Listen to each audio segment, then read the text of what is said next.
اس مختصر فرصت میں ہم اسلام کی دی گئی ایک اہم ترین سہولت جو نماز پڑھنے والوں کو اللہ اور اس کے رسول نے عطا کی ہے اس کا تذکرہ کریں گے۔ وہ ہے موزوں اور جرابوں پر مسح کرنا۔ پاؤں پر پہننے والی ہر چیز، چاہے وہ چمڑے کی بنی ہوئی ہو، چاہے اون کی بنی ہوئی ہو، چاہے کپڑے کی بنی ہوئی ہو، ان پر مسح کرنا رسول مکرم صلی اللہ علیہ وسلم سے اور آپ کے جلیل القدر صحابہ رضوان اللہ علیہم اجمعین سے ثابت ہے۔ تقریباً 13 صحابہ رضوان اللہ علیہ مجمعین سے صحیح سند کے ساتھ یہ جرابوں پر مسح کرنے کا ثبوت ملتا ہے۔ میں صرف 2-3 احادیث اس فرصت میں آپ کے سامنے رکھوں گا اس حوالے سے۔ سب سے پہلی حدیث ہے حضرت ثوبان رضی اللہ تعالیٰ عنہ، وہ بیان کرتے ہیں کہ رسول مکرم صلی اللہ علیہ وسلم نے ایک لشکر بھیجا تو ان کو وہاں سردی لگی سے ان کو تکلیف پہنچی، تو جب وہ واپس آئے پیارے پیغمبر محمد الرسول اللہ صلی اللہ علیہ وسلم نے انہیں اپنے پگڑیوں پر اور اپنے پاؤں پر پہننے والی چیز پر تساخین پر مسح کرنے کا پیارے پیغمبر نے حکم دیا۔ یہ حدیث مسند امام احمد میں 22,383 نمبر پر موجود ہے، اور اس حدیث کے تمام راوی ثقہ راوی ہیں اور یہ روایت صحیح ہے۔ بعض اہل علم نے اس کی سند پر ایک اعتراض کیا ہے کہ اس کی سند میں ایک راوی ہے راشد بن سعد جس کا ثوبان رضی اللہ عنہ سے سماع ثابت نہیں ہے۔ ان کے خیال میں یہ سماع ثابت نہ ہونے کی وجہ سے منقطع ہے، مگر یہ والی بات درست نہیں ہے۔ تو رسول اللہ صلی اللہ علیہ وسلم کا یہ تساخین پر، ہر چیز پر جس کو پاؤں پر پہنا جا سکے اس پر مسح کرنے کا حکم دینا، یہ دلیل ہے صریح کہ جرابوں پر بھی ہو سکتا ہے اور موزوں پر بھی مسح ہو سکتا ہے۔ دوسری حدیث ہے مغیرہ بن شعبہ رضی اللہ تعالی عنہ کی حدیث ہے، سنن ابو داود میں حدیث نمبر ہے 159۔ کہتے ہیں ان رسول اللہ صلی اللہ علیہ وسلم توضأ ومسح علی الجوربین والنعلین، رسول اللہ صلی اللہ علیہ وسلم نے وضو فرمایا اور جرابوں پر اور جوتوں پر آپ صلی اللہ علیہ وسلم نے مسح کیا ہے۔ تو یہ حدیث امام ترمذی رحمۃ اللہ علیہ نے اس کی سند کو حسن قرار دیا ہے، اور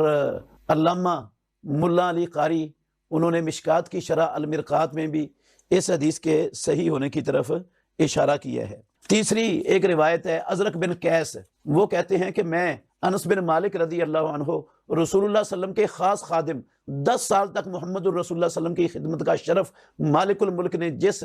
شخص کو عطا کیا، یہ انس بن مالک رضی اللہ عنہ ہیں۔ کہتے ہیں کہ میں انس بن مالک رضی اللہ عنہ کو دیکھا، وہ بے وضو ہوئے تو انہوں نے وضو کیا، تفصیل انہوں نے بیان کی ہے، میں مختصر کر رہا ہوں۔ انہوں نے وضو کیا اور اون کی پہنی ہوئی جرابوں پر مسح کیا، تو میں نے انس بن مالک رضی اللہ عنہ سے کہا آپ ان جرابوں پر مسح کرتے ہو؟ تو انہوں نے، حضرت انس بن مالک رسول اللہ صلی اللہ علیہ وسلم کے خادم، انہوں نے کہا نعم انہما خفان ولکنہما من صوف، یہ بھی 2 موزے ہیں لیکن یہ اون کے ہیں۔ انس بن مالک رضی اللہ عنہ جو جلیل القدر صحابی ہیں اور خالص عربی ہیں، اور عربی کے اندر عجمیت کے آنے سے پہلے کے ہیں، اور جتنے بھی عربی کے کتابوں کے لکھنے والے ہیں، امام ابن فارس ہیں، اور اسی طرح ابن منظور افریقی ہیں، امام زبیدی ہیں، ابن سیدہ ہیں، جتنے بھی بڑے بڑے لغت دان ہیں جن کی لغت کی کتابیں ساری دنیا میں حجت مانی جاتی ہیں، ان سب سے زیادہ پختہ معنی ہے جو انس بن مالک رضی اللہ عنہ کر رہے ہیں، کیونکہ وہ تو ناقل ہیں، انہوں نے صرف نقل کیا ہے، اور ان کی نقل کی جو ہے نا وہ سندیں بھی موجود نہیں ہیں، بغیر سند کے انہوں نے معنی نقل کیے ہیں، جبکہ انس بن مالک رضی اللہ عنہ صحابی رسول ہیں، پیارے پیغمبر کے خادم ہیں، تو ان کی بات، ان کا معنی تو باقی تمام اہل لغت سے زیادہ معتبر ہوگا۔ تو چونکہ حضرت انس بن مالک رضی اللہ عنہ نے کہا کہ یہ بھی موزے ہیں، یہ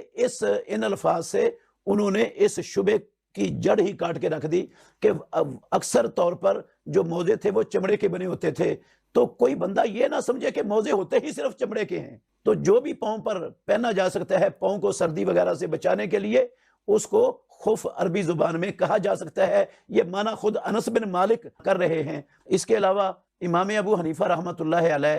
اپنی وفات سے کچھ دیر پہلے انہوں نے جرابوں پر مسح کرنے کے جواز کا فتویٰ دے دیا تھا۔ علامہ کاسانی رحمۃ اللہ علیہ کی کتاب ہے بدائع الصنائع، اور بدائع الصنائع کی کتاب الطہارہ باب المسح علی الجورب جلد نمبر 1 اور صفحہ نمبر 10 پر دیکھ لیں۔ امام ابو حنیفہ رحمۃ اللہ علیہ کا رجوع بھی ثابت ہے۔ باقی تینوں ائمہ وہ تو ویسے ہی جرابوں پر مسح کے قائل تھے، صرف امام ابو حنیفہ رحمۃ اللہ علیہ نہیں تھے، انہوں نے بھی، امام ابو حنیفہ رحمۃ اللہ علیہ نے بھی اس سے رجوع کر لیا ہے۔ تو یہ مسئلہ اتفاقی بن گیا کہ جرابوں پر اور موزوں پر مسح کرنا یہ پیارے پیغمبر محمد الرسول اللہ صلی اللہ علیہ وسلم کے عمل سے، صحابہ سے اور صحیح احادیث سے ثابت ہے۔ اللہ تعالی ہم سب کو اس رخصت سے، اسلام کی اس رخصت سے فائدہ اٹھانے کی توفیق عطا فرمائے۔ آخر دعوانا الحمدللہ رب العالمین۔